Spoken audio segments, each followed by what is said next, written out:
Welcome to Give Yourself Grace. I'm your host, Grace Perry, and I am so thrilled you're here. As a content creator and coach, I've built a six-figure business to help women step into their power and share their stories with the world. My mission is to empower you to embrace your unique journey and every season this life has to offer. If you crave entertainment, guidance, and tools to transform your reality, you have come to the right place. So come with me on this adventure and truly give yourself the grace that you deserve. Let's dive into the show. Today's a juicy one. We're not just diving into breakups, not just the romantic kind, but friendships, family fallouts, even business breakups. Because let's be honest, breakups don't just happen in love, they happen in life. And so I realized that no one teaches us how to deal with breakups. And so this episode has been on my heart for quite some time, and I wanted to share it with you. But first, I want to set the scene because really the reason why I named this episode the Breakup Bible is because I realized that back when I was a bartender, before I started my business, I worked as a bartender at Maddie's Sail Off. And when it feels like lifetimes ago, but my shift was typically on Sundays. And my regulars used to call it the Church of Grace. And so we started calling it the Church of Grace, which were my Sunday shifts. And it had the vibe where people were just like coming in for drinks. They were coming in for connection, to vent, to find community, to get advice. And while I'm not super religious, I think it is so fitting to call this episode the Breakup Bible. So get ready. This one is going to be a good one. It's going to be filled with advice and just my lived experience. And I'm going to get a little vulnerable with you guys today. So this episode is a place that you can come back to whenever you need it. Whether you're grieving the end of a relationship or letting go of a toxic friendship or calling it quits with a business partnership that no longer serves you, this is going to be your guide. So you can apply any of the steps that I talk about on the Breakup Bible today to a current breakup, right? It does not have to be just love. It can be in business as well. And I do find that within our business partnerships and clients and just the lived entrepreneur experience, this sort of, trauma around breakups tends to rear its ugly little head. So when it comes to, your triggers and your own experience with breakups and rejection and, past loves, I really want you to hone into what you've learned because this episode is really going to be your permission slip to feel, to process, and to move through whatever you are going through. And so I want you to apply this advice not only, to any breakup that you experience. And of course, if you're in the middle of a heartache or you're still healing from a breakup, just please know this: you're not alone and you will get through this. Okay, let's dive in. So I have had my fair share of breakups and, I've had my fair share of broken hearts, and I also have broken quite a few hearts myself. Those are some that I'm not proud of. And let me tell you, it is never easy to go through a breakup. In fact, the heartbreak cracks you open in ways that you don't expect. There's a level of depth to that pain and to that loss that you experience. I have been cracked wide open where I'm just picking up the pieces of myself and who I used to be. And I didn't recognize who I was when I would look in the mirror because of the pain and loss of my heartbreak and my relationships. And so the thing with breakups is they're not just about loss. I believe that breakups are about transformation. And so every breakup, no matter how painful, is an opportunity to rediscover yourself. And that's why I wanted to talk about this so badly today, because breakups don't just happen in love, they happen in business too.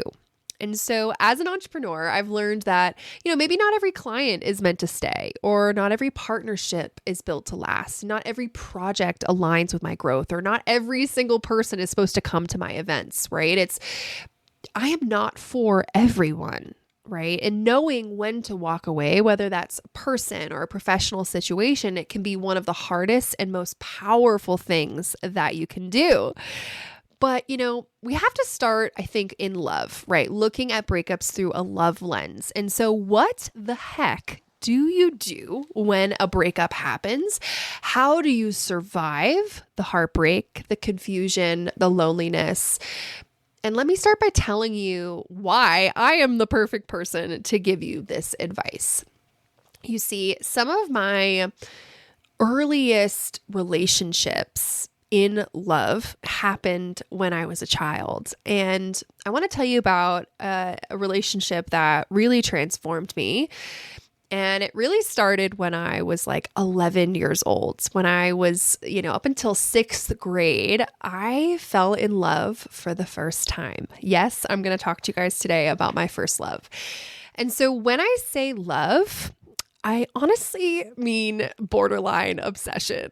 Like I used to walk to school with my pink iPod Nano, okay, just to really set the scene for you, blasting the saddest of love songs. Like I was the star of my own like coming of age movie. Like I picture this boy holding my hand and kissing me for the first time, like all those cringy cliche things that you see in teen dramas. And you know what? I swear this was like my first manifestation in real life. Like I manifested him and was so delusional in my obsession and love and my crush that I swear the universe was just like tired of hearing about it and was like, fine, Grace, here you go, like experience it. And so I'd raise just to really further expand on this, like I would raise my hand in class just to go to the water fountain and time it perfectly to catch a glimpse of him like leaving the bathroom. Like the bathroom, okay? And like forget math class, like I was so busy daydreaming and like romanticizing this young boy that like I did not pay attention in class. And I honestly blame this first love for why I still suck at math to this day. And it's because I skipped right past the basics because my dumb ass was too busy like romanticizing life and not paying attention. And so that's really who I was as a kid. Like I romanticized everything. And maybe you can relate to this, right? Like I was the girl convincing my friends to go and dance in the rain and dragging pillows and blankets onto my roof to stargaze, like pretending my life was a movie. And looking back on it, I realized that it wasn't just because I like loved love, right? And like romanticized my life. It was because I didn't want to sit with the hard emotions of what I went through as a child and the feelings of abandonment, feeling like I wasn't enough, or the loneliness that I didn't know how to process. So a boy's love was a really great way to distract myself, right? And subconsciously distract myself because as young kids, like we're literal children and our brains are not fully developed. And as children, we're supposed to go through these things so we can learn the lessons on the other side. And as adults, look back and process everything, right? And so I not only was like obsessed with this boy, I was obsessed with being this like good girl, right? The one who was well behaved, who lived her life to the fullest, who looked for the escape, who really wanted to please everyone, right? Like putting my needs on the back burner and making sure that everyone else felt seen, felt loved, felt appreciated. And maybe you can relate to that, right? And my confidence, I realize now as a kid, was not built on self-love. It was built on attention, on being desired, on feeling chosen, on being beautiful in the eyes of a boy. And like once I got that attention and like once that boy actually liked me back, game over. I chased that high like a goddamn addict, okay? And I ended up loving this boy for 10 plus years, 5 of which we actually dated. And those 5 years rewired my brain chemistry and taught me more about love than any experience I had had. And to me, like we weren't just kids, we lived like adults. And I mean, I was literally 13, like, hosting this boy at my house and seeing, just living that experience and living a very mature relationship as a child. And I always joke, like, if I ever have kids, they're not dating until they're at least like 16, because it's like giving a child addictive drugs and saying, have fun, be safe. Like, you're high on it. You're high on them. You're high and drunk on love, consumed. And when it's gone, the withdrawal is so brutal. And so my entire world revolved around this boy. 13, I was 11, 12, 13, 14, 15, like 16, all the way till I was like 19, even 20. I had built my life around this person. So much so that he was the main character and I was just like a supporting role. And my plans, my dreams, my sense of self were all tied back to this relationship. And then life happened, growth happened, grace happened, like college came and lessons were learned, and eventually the breakup happened. And after the breakup, I was just a shell of myself. Like, depression hit me so hard. It felt like a moving train that I was just like holding on for dear life. And I was so good at hiding my depression that most people didn't know unless you were close to me. And that's the thing about heartbreak. It doesn't just break your heart, it breaks you. And like, I couldn't listen to certain things without crying. Like, forget country music. Like, I was so triggered by country music. Like, I literally had to turn it off. I couldn't drive down certain streets without like my chest tightening. And my hometown that was once filled with so many precious childhood memories just suddenly felt haunted and filled with this crippling anxiety. And like 4.5 square miles, which is really not that big, the potential of running into him felt like it was inevitable, so much so that it was really just not possible for me to even live at my house. And so I moved to different cities just to escape the ghost of us. I literally moved and did internships in New York and Los Angeles and like poured my pain into creativity. I ended up making a short film my senior year of college about this breakup that ended up winning awards. And it's funny because I look at those projects, like they just look like art to the outside world. But for me, it was survival. And a breakup feels almost like you're taking the red pill in the Matrix, right? You wake up and suddenly the world that you once knew or the world that you built together is gone. And you're faced with like the reality of what remains. And you're standing there just like raw, exposed, and wondering like, what the fuck do I do now without this person, right? There's a song by The Script. It's called Break Even. And the lyrics go something like this. It says, they say bad things happen for a reason, but no wise words are going to stop the bleeding because she's moved on while I'm still grieving. And when a heart breaks, no, it doesn't break even. And that's the cruel reality of breakups. They're never even. They're always one person who saw it coming, who had time to prepare, who maybe compartmentalized and moved on, while you're there drowning, right? Drowning in the past. And it's not fair. It's never fair, but that's life. And the worst part is that no one teaches us how to deal with this shit, right? There's no like heartbreak 101 class. So we're just like left fumbling through this pain and really understanding, like wondering how to love ourselves when the person that gave all of our love to us is gone. And so the questions that I asked myself through this breakup and, the lessons I learned along the way were really just survival, right? So it's like, how do you survive a breakup? How do you move forward when everything feels so broken inside, right? And there's so many answers to this question, and it's going to look differently for you, but I wanted to share a little bit of this journey with you so that you can take what you need from my experience, right? Or borrow my belief. And so when my friends go through breakups, or even family, oftentimes I will give this same advice to my sisters or my cousins, right? It's like, I always start by telling them how sad I am. Not just for them in this breakup, but for the person who just lost them. Because that's the first lesson in the Breakup Bible is you are the prize, right? And I don't want you to ever forget it. Like you are the prize that can be lost or can be won. Like you are someone who makes ripples, who doesn't just make ripples, they make waves, right? Like you are extraordinary. And so is that maybe that person that you broke up with too is amazing.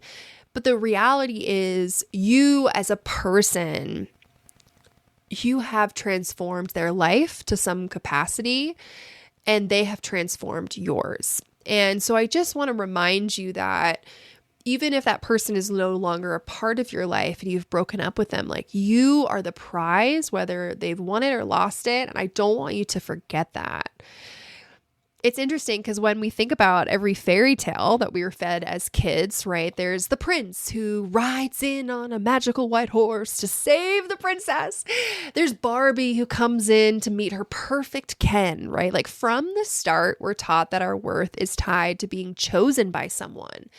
That success looks like finding love and getting married and building a family. And the thing is, like, we are rewriting that narrative. Women today are building careers. Men are, women and men are chasing their dreams and living life on their own terms. And as we step into our power and the love stories, they just naturally change too. Like we're no longer waiting for our prince or our princess. We're riding our own damn horses and we're building our own empires. And I just never want you to forget that you are a prize to be won. You have so much value. You matter. Like you are epic. And so when it comes to the Breakup Bible, I just really want you to remember that. And so step 1, now if we go back into our steps and like the how-to guide of like, how do we deal with breakups? I really want to give you just the number 1 piece of advice, and that is no contact. None, zip, zero, block the numbers, unfollow their social media accounts. Like, I don't even care if it's their dog's account. Like, please, for the love of God, no contact, like all of it, like block, mute, unfollow. Like you need to start looking at your breakup as a battleground. And like in order to win, you need to protect your peace. Like in order to move through it, to get to the other side of victory, you need to protect your peace. And you're not going to protect your peace by following that person. Breakups aren't called respond agains, right? Like they're called breakups for a reason. Something broke, you're no longer together.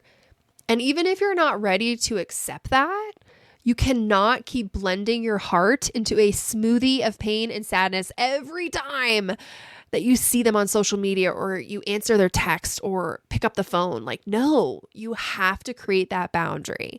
And while you're at it, please block the accomplices. And by accomplices, I mean friends, family, acquaintances that you would see this person through, right? So like, I don't want you to make the mistake of playing FBI agent and like purposefully hurting yourself by lurking through their social media or their friends or family social media to like overanalyze their life without you. Like it's just not healthy.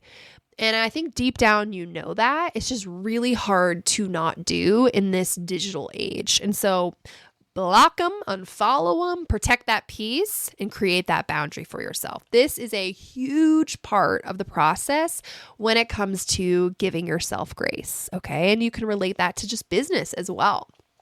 Now, what about the physical reminders, right? Like the photos, the clothes, the gifts that you might have gotten from this person. I firmly believe that the items, the physicality of that relationship that exists is holding energy. And so what I want you to do for step 2 of the Breakup Bible is to return what needs to be returned, preferably by mail. Okay, remember step 1 where we're not contacting this person and we're, protecting our peace. Like send it by mail. The USPS still exists. And I don't want you to like lean into this like dramatic meetup or romanticizing the giving back. Like, no, ship it. No one last coffee. Like, pack up those sentimental items that you're not ready to part with and put them in a box, seal it, label it, do not open, and shove it in the back of your closet and ship it to him. So 2 different boxes, right? Maybe one box that you're not ready to part with and the memories that you do want to keep, but just like cannot keep them around. Like, we don't need that energetic exchange around. So you keep one box of the stuff that you want to keep. The other box is of their items, right? Things that actually belong to them that you need to return. So 2 different boxes, ship one, keep another, but keep the one that you keep, shove it in a closet or a place that you can't see it. Out of sight, out of mind. And when you're ready to review those items, maybe even just years from now, you'll be ready. And it won't be this really painful process. You'll have progressed and you'll have grown and you will have allowed time to heal yourself. And maybe you'll even thank me because you want those items, but it's too much energy that you're giving onto them right now. Okay, step 3 of the Breakup Bible, which is kind of fun. It's not really fun. I'm lying to you. But, we're trying to make this positive, but not as toxic positivity. But I want you to host a living funeral. Yes, you heard me right. An actual funeral for the relationship. So this might look differently for you. So, for example, dress in all black, light a candle, play your saddest playlist, right? Cry every ugly yet beautiful tear that you have. And I want you to write down a eulogy. Every last thing that you wish you could say, the good, the bad, the ugly. And after you're done writing, after you're done pouring your heart and soul into this, I want you to burn it. Yes, burn it, shred it, flush it down the toilet if you have to, but mark the ending. Create a point, a pin in this story, because every relationship, whether you want to admit it or not, is grief. When you are grieving, you can grieve a living person. So I would encourage you to have a funeral where you can truly just let the grief flow and where you can feel and process and just let it exist versus pretending that it doesn't exist, because it's so hard to hear, but that relationship has died and a part of you may have died with it. So you have to go through that process, and the best way to do it is to host a mini funeral and to give yourself that time and that space to feel it all, really. Now, step 4 of the Breakup Bible is now after you've had your funeral, you're, existing, I want you to write a letter to your future self. Pour your heart out and talk about how you want to feel. Now, what have you learned from this relationship?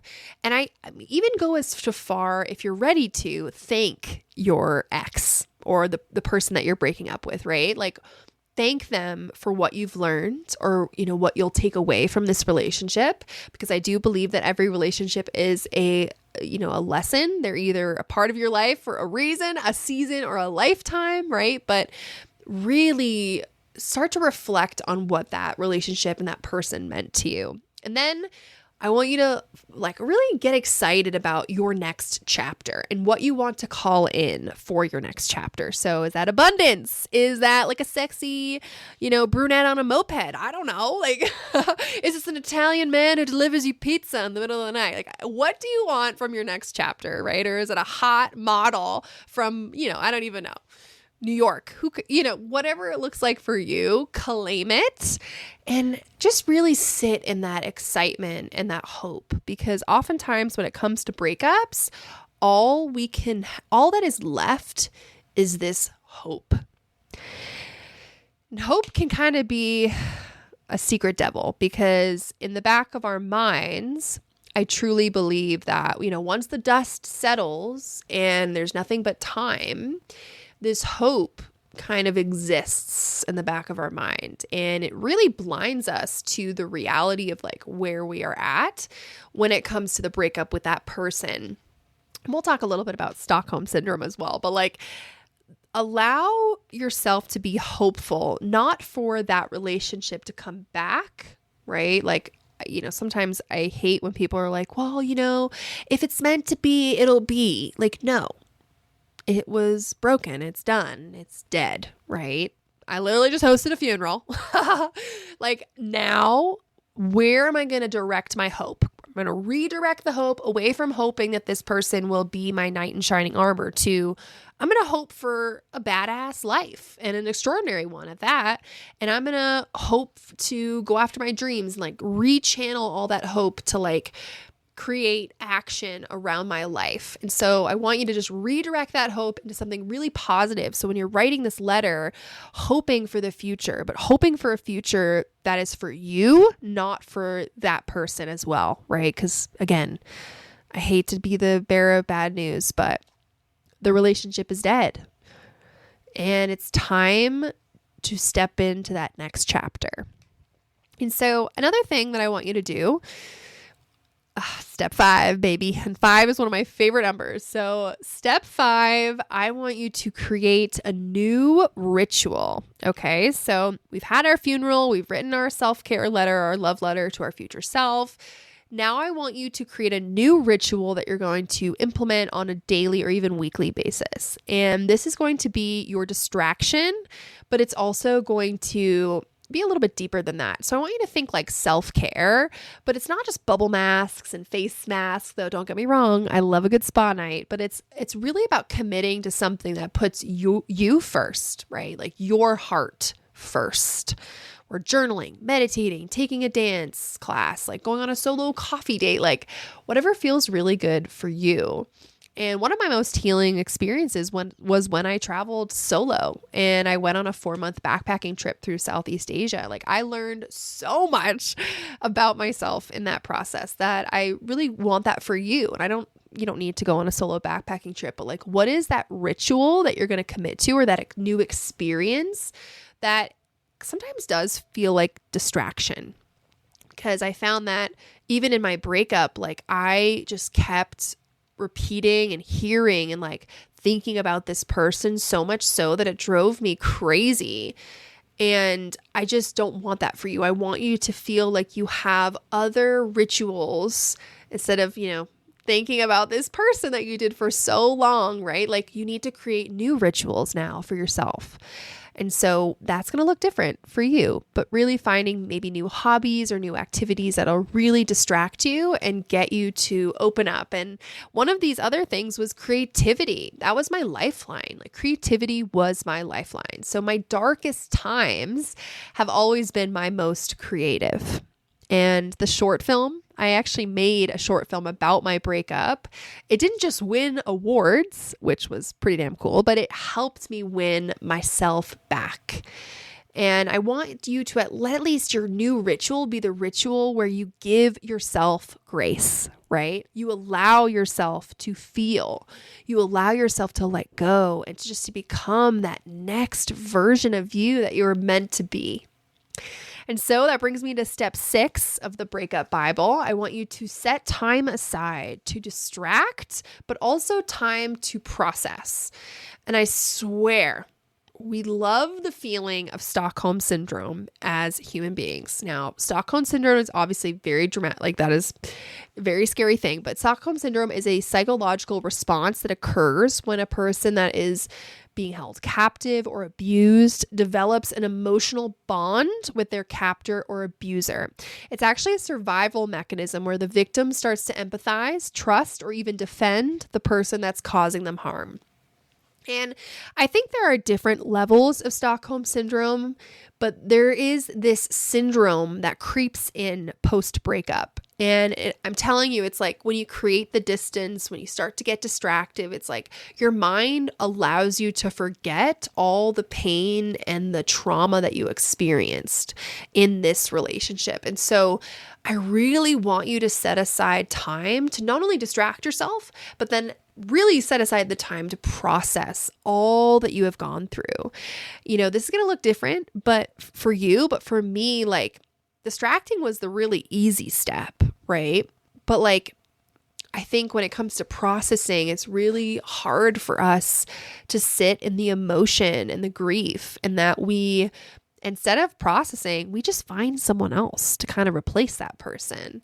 And it's a lot more common than you think. And so I don't want you to be like me and make the mistake of trying to replace versus like just focusing on you, like focusing on daily activities or ways that you can like romanticize your life, like channeling that inner child, right? Like, but completely alone. Like process your relationship by focusing on healing and getting yourself out into the world to learn new things, but to also grieve the relationship that once was.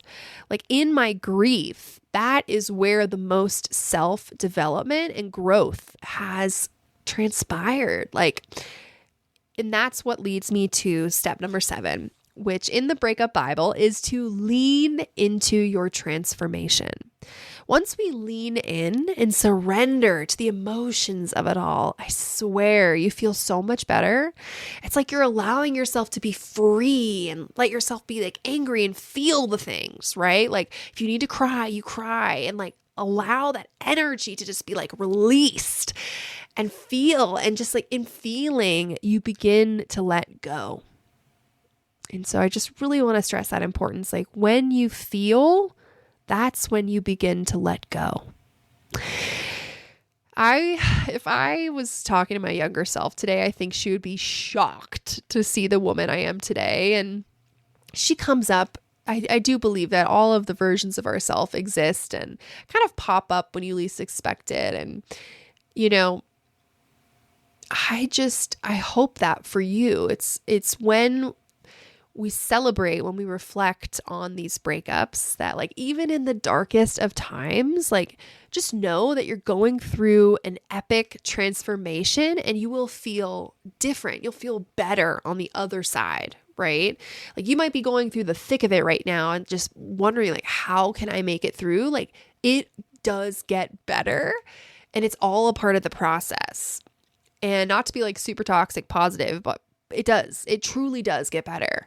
And I really mean that. And I wish that I had someone say that to me. Like it just gets better with time and with the work and, you know, the healing and all of the journeys of life. But the breakups are really a catalyst for that transformation.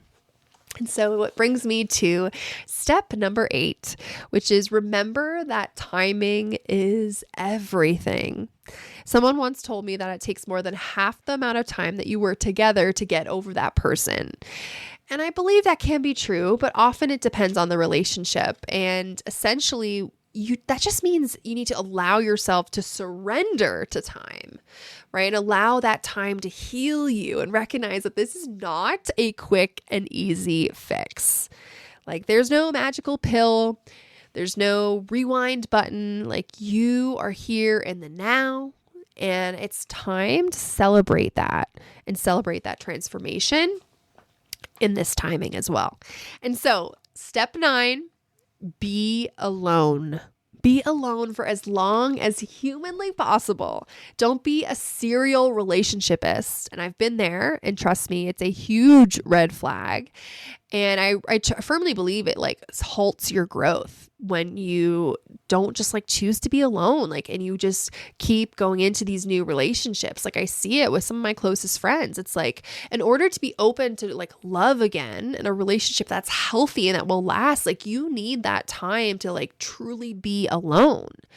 Like not 6 guys texting you to hang out, right? Like I'm talking alone, which is super fucking difficult and really scary, especially when you have childhood trauma and like that feeling of being unworthy or abandoned or loneliness. Like loneliness, what if we swapped the negativity around feeling lonely? Like what if we looked at loneliness through a different lens?